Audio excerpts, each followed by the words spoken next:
Hello friends, welcome to अनुभव academy. Guys, DRDO MTS का paper जल्द ही होने वाला है और उसको ध्यान में रखते हुए हमारी टीम आपको प्रीवियस ईयर पेपर सॉल्व करा रही है। और आज हम साइंस, जीएस, जीके के 25 से 30 क्वेश्चन सॉल्व करेंगे अच्छे से एक्सप्लेनेशन के साथ। गाइस, इस प्रीवियस ईयर पेपर को सॉल्व करने से पहले मैं आपको बताना चाहूँगा कि जितने भी साइंस के, जीएस के या फिर जीए के क्वेश्चन आज हम सॉल्व करेंगे, उसी क्वेश्चंस को हमने फ्री मॉक टेस्ट में कन्वर्ट कर दिया है। डिस्क्रिप्शन में लिंक दी गई है, उस लिंक पर क्लिक करके आप फ्री मॉक टेस्ट दे सकते हैं। उसके बाद आपने कहाँ पर क्या गलती की है उसे समझने के लिए इस वीडियो को ध्यान से देखें, और इसके साथ ही आगे की वीडियो और फ्री मॉक टेस्ट को मिस ना करने के लिए हमारे चैनल को आप सब्सक्राइब कर सकते हैं और साथ ही बेल आइकन दबाना ना भूलें। तो चलिए पहला क्वेश्चन पढ़ते हैं। एशिया का सबसे पुराना तेल उत्पादक क्षेत्र कहाँ स्थित है? गुजरात में स्थित है, असम में स्थित है, अरुणाचल प्रदेश में स्थित है या फिर नागालैंड में स्थित है? सही आंसर क्या होगा? तो हमारा जो सही आंसर है वो होगा आसाम। जो एशिया का सबसे पुराना तेल उत्पादक क्षेत्र है वो असम में स्थित है। देखिए, एशिया का सबसे पुराना तेल उत्पादक क्षेत्र जो है वो असम में स्थित है और वो जो राज्य है वो है डिगबोई तेल शोधनागार है, जिसे 1901 में आसाम ऑयल कंपनी लिमिटेड ने स्थापित किया था। और ये जो है, ये लाइन याद रखिएगा कि यह एशिया का सबसे लंबे समय तक परिचालित तेल रिफाइनरी है। अगला क्वेश्चन पढ़ते हैं। किस देश ने 2008 के ग्रीष्मकालीन ओलंपिक के लिए बर्ड्स नेस्ट स्टेडियम बनवाया था? ऑप्शन नंबर ए है चीन, ऑप्शन नंबर बी है ब्राज़ील, ऑप्शन नंबर सी है ऑस्ट्रेलिया या फिर ऑप्शन नंबर डी है जर्मनी। सही आंसर क्या होगा? तो सही आंसर होगा चीन, और ये चीन के बीजिंग शहर में स्थित है। अगला क्वेश्चन पढ़ते हैं। टेनिस में हार्ड कोर्ट वह कोर्ट होता है जिसकी सतह, यहाँ पर हमें फिल इन द ब्लैंक्स दिया गया है, से बनी होती है।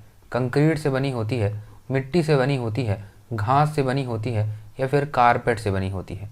सही आंसर क्या होगा? तो हमारा जो सही आंसर होगा वो होगा कंक्रीट। जो टेनिस में हार्ड कोर्ट होता है वो कोर्ट कंक्रीट से बना होता है। अगला क्वेश्चन पढ़ते हैं। सन 1981 में इसरो द्वारा प्रक्षेपित भारत के पहले जियो स्टेशनरी उपग्रह का क्या नाम था? ऑप्शन नंबर ए है आर्यभट्ट, ऑप्शन नंबर बी है एप्पल, ऑप्शन नंबर सी है भास्कर द्वितीय या फिर ऑप्शन नंबर डी है इनसैट 1B। सही आंसर क्या होगा? तो हमारा जो सही आंसर होगा वो होगा एप्पल। याद रखिएगा, ये पिछले साल पेपर में पूछ चुका है रेलवे में कि 1981 में इसरो द्वारा प्रक्षेपित भारत के पहले जियो स्टेशनरी उपग्रह का नाम जो था वो था एप्पल। देखिए, 1981 में इसरो द्वारा प्रक्षेपित भारत के पहले जियो स्टेशनरी उपग्रह का नाम एप्पल था, जबकि आर्यभट्ट भारत का पहला उपग्रह था जिसे रूस के सहयोग से 1975 में प्रक्षेपित किया गया था। याद रखिएगा, इस आंसर में हमें दो क्वेश्चन याद हो रहे हैं। जो आर्यभट्ट था वो भारत का पहला उपग्रह था और जिसे रूस के सहयोग से 1975 में प्रक्षेपित किया गया था। अगला क्वेश्चन पढ़ते हैं। मुगल साम्राज्य की जो स्थापना थी वो किसके द्वारा की गई थी? बाबर के द्वारा, हुमायूं के द्वारा, अकबर के द्वारा या फिर शाहजहां के द्वारा? तो हमारा जो सही आंसर होगा वो होगा बाबर, और ये सभी को पता होना चाहिए क्योंकि इन सब में बड़ा तो सबसे बड़ा बाबर ही है। तो बाबर ही तो इसका जो स्थापना है, इसकी जो नींव है वो बाबर ने ही रखी थी। देखिए, थोड़ा डिटेल में पढ़ते हैं। मुगल साम्राज्य की जो स्थापना थी वो बाबर ने की थी। बाबर का पूरा नाम क्या था? जहांगीर उद्दीन मोहम्मद बाबर, और इनकी जो मृत्यु है वो 1530 ईस्वी में स्वास्थ्य बिगड़ने के कारण हुई थी और इन्हें जो आगरा में दफनाया गया था, याद रखिएगा, और इसके 9 साल बाद इन्हें काबुल में दफनाया गया था। मतलब 9 साल तो ये आगरा में ही दफन थे, इसके बाद इन्हें काबुल में दफना दिया गया था। अगला क्वेश्चन पढ़ते हैं। C12H22O11 के रूप में किसे जाना जाता है? रेत को जाना जाता है, चीनी को जाना जाता है, नमक को जाना जाता है या फिर क्ले को जाना जाता है? ये बेसिक चीज़ सभी को पता होगी। चलिए मैं आपको बताता हूँ कि ये चीनी का फॉर्मूला है। देखिए, C12H22O11 को चीनी के रूप में जाना जाता है और इसे सुक्रोज भी कहा जाता है, और इसका जो निर्माण है वो ग्लूकोज तथा फैक्टोज के एक एक अणु से मिलकर बना होता है। अगला क्वेश्चन पढ़ते हैं। भारत का राष्ट्रीय अध्यक्ष सबसे पहला राष्ट्रीय अध्यक्ष कौन था? Option number A Womesh Chandra Banerjee, option number B Bal Gangadhar Tilak, option number C Allan Octavian Hume, या फिर ऑप्शन नंबर डी दादा भाई नौरोजी।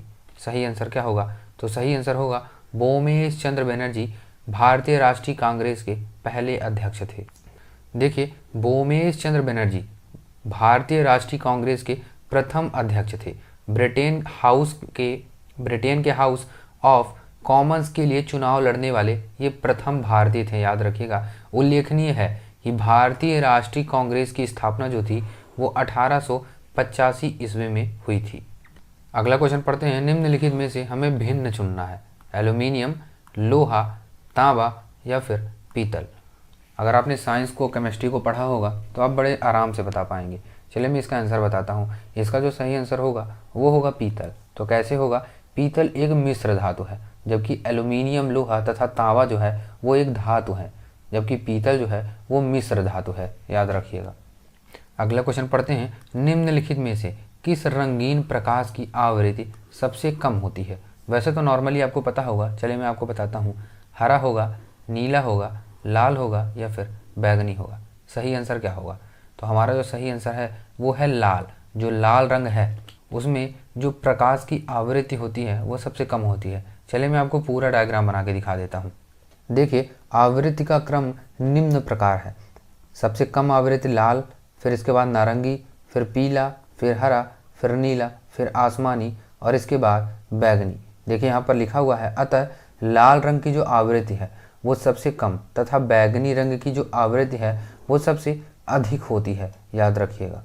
अगला क्वेश्चन पढ़ते हैं। जब कंप्यूटर स्विच ऑन किया जाता है तथा ऑपरेटिंग सिस्टम हार्ड डिस्क से मेन मेमोरी में लोड होता है, उस प्रक्रिया को क्या कहते हैं? जनरली आप इसको ये माने कि एक मोबाइल है, उस मोबाइल को हमने ऑन किया तो उसे हम क्या कहेंगे? आपने बहुत सारी अनबॉक्सिंग वीडियो यूट्यूब में देखी होगी, उसमें ये कहा जाता है कि चलिए इसे अब हम बूट करके दिखाते हैं, तो उसे हम क्या कहेंगे? उसे हम कहेंगे बूटिंग। तो हमारा जो सही आंसर क्या होगा? सही आंसर होगा उसे हम बूटिंग कहते हैं। अगला क्वेश्चन पढ़ते हैं। 2015 में किस ऑटोमोबाइल कंपनी ने उत्सर्जन परीक्षण डेटा में हेराफेरी किया, जिसकी वजह से उसके सीईओ मार्टिन विंटरकॉर्न को इस्तीफा देना पड़ा? ऑप्शन नंबर ए है वॉक्सवैगन, ऑप्शन नंबर बी है फोर्ड, ऑप्शन नंबर सी है टोयोटा या फिर ऑप्शन नंबर डी है जनरल मोटर्स। सही आंसर क्या होगा? तो सही आंसर होगा वॉक्सवैगन जो था उसके सीईओ मार्टिन विंटरकॉर्न को इस्तीफा देना पड़ा था। अगला क्वेश्चन पढ़ते हैं। माच किस राज्य का लोक नृत्य है? हरियाणा का है, केरल का है, असम का है या फिर मध्य प्रदेश का है? तो सही आंसर क्या होगा? सही आंसर होगा मध्य प्रदेश। देखिए, माच जो है वो मालवा मध्य प्रदेश का एक प्रमुख लोक नाट्य रूप है, जिसकी उत्पत्ति जो है वो उज्जैन में हुई थी। माच मालवा के क्षेत्र में अनेक रूप में मिलते हैं तथा माचा, मथली, माचली, मैचली इत्यादि। अगला क्वेश्चन पढ़ते हैं। निम्नलिखित जीवों में से कौन सा जीव जो है वो मुकुलन बंडिंग द्वारा प्रजनन नहीं करता है? मूंगा जो है, हाइड्रा है, स्पंज है या फिर एनेलिडा है? सही आंसर क्या होगा? तो सही आंसर होगा एनेलिडा। अगला क्वेश्चन पढ़ते हैं। सफ़ेद रेगिस्तान भारत के निम्नलिखित राज्यों में किस में स्थित है? गुजरात में स्थित है, तमिलनाडु में स्थित है, जम्मू कश्मीर में स्थित है या फिर सिक्किम में स्थित है? सही आंसर क्या होगा? तो सही आंसर होगा गुजरात में स्थित है। देखिए, सफ़ेद रेगिस्तान भारत के गुजरात राज्य में स्थित है। गुजरात में ग्रेट रण ऑफ कच्छ को सफ़ेद रेगिस्तान के नाम से जाना जाता है। लगभग 16 किलोमीटर विस्तृत यह क्षेत्र नमक उत्पादन के लिए बहुत ज़्यादा प्रसिद्ध है। अगला क्वेश्चन पढ़ते हैं। भारत के राष्ट्रगीत के रचयिता कौन है? रविंद्रनाथ टैगोर हैं, बंकिम चंद्र चटर्जी हैं, पिंडीमारी वेंकट सुब्बाराव हैं या फिर पिंगली वेंकैया हैं? सही आंसर क्या होगा? बहुत सारे लोगों को कन्फ्यूजन होगा रविंद्रनाथ टैगोर में और बंकिम चंद्र चटर्जी में, तो मैं आपको बताता हूँ सही आंसर जो होगा वो होगा बंकिम चंद्र चटर्जी। देखिए, भारत का राष्ट्रगीत वंदे मातरम के रचयिता जो हैं वो हैं बंकिम चंद्र चटर्जी और इन्होंने इसकी रचना अपने उपन्यास आनंद मठ में की थी, जिसे 26 जनवरी 1950 में राष्ट्रीय गीत के रूप में स्वीकार किया गया था। अगला क्वेश्चन पढ़ते हैं। भारत के संविधान के अनुच्छेद 21A में निम्नलिखित में से किस अधिनियम का उल्लेख किया गया है? शिक्षा का अधिकार का, सूचना का अधिकार, लोक प्रतिनिधित्व का, या फिर धर्म की स्वतंत्रता का अधिकार? सही आंसर क्या होगा? तो हमारा सही आंसर होगा शिक्षा का अधिकार का अनुच्छेद 21A में वर्णन उल्लेख किया गया है। अगला क्वेश्चन पढ़ते हैं और बहुत इंपॉर्टेंट क्वेश्चन। एक लाइट बल्ब का फिलामेंट किससे बना होता है? बहुत बार पेपर में आ चुका है। प्लेटिनम से बना होता है, टैंटलम से बना होता है, टंजस्टम से बना होता है, या एंटीमनी से बना होता है? सही आंसर क्या होगा? तो हमारा सही आंसर होगा टंजस्टन से बना होता है। देखिए थोड़ा डिटेल में जानते हैं। एक लाइट बल्ब का फिलामेंट टंजस्टन से बना होता है। टंजस्टन अत्यधिक ताप सहने की क्षमता रखता है और इसकी जो गलनांक होती है वो बहुत कम होती है। गलनांक बिंदु होती है वो बहुत ही अधिक होती है। बल्ब में ऑर्गन गैस भरी होती है और ऑर्गन गैस जो होती है वो एक निष्क्रिय गैस होती है। अगला क्वेश्चन पढ़ते हैं। भारतीय अंतरिक्ष कार्यक्रम के जनक कौन हैं? Doctor APJ Abdul Kalam, doctor Vikram A Sarabhai, doctor K Kasturirangan, या फिर प्रोफेसर सतीश धवन? सही आंसर क्या होगा? सही आंसर होगा डॉक्टर विक्रम A साराभाई। देखिए भारतीय अंतरिक्ष कार्यक्रम के जो जनक थे वो थे डॉक्टर विक्रम A साराभाई और इनको विज्ञान और अभियांत्रिकी के क्षेत्र में वर्ष 1966 में भारत सरकार द्वारा पद्म भूषण सम्मान से सम्मानित किया गया था। गाइस आई होप आपको सारे के सारे 20 क्वेश्चन समझ में आए होंगे और आपको कोई भी डाउट नहीं होगा। अगर कोई भी डाउट हो तो आप कमेंट बॉक्स पर बता सकते हैं। मैं आपका दूसरे वीडियो में लेके वो आपका जो कमेंट होगा मैं वो दूसरे वीडियो में ज़रूर से बताऊंगा। I hope you like this video. Thank you.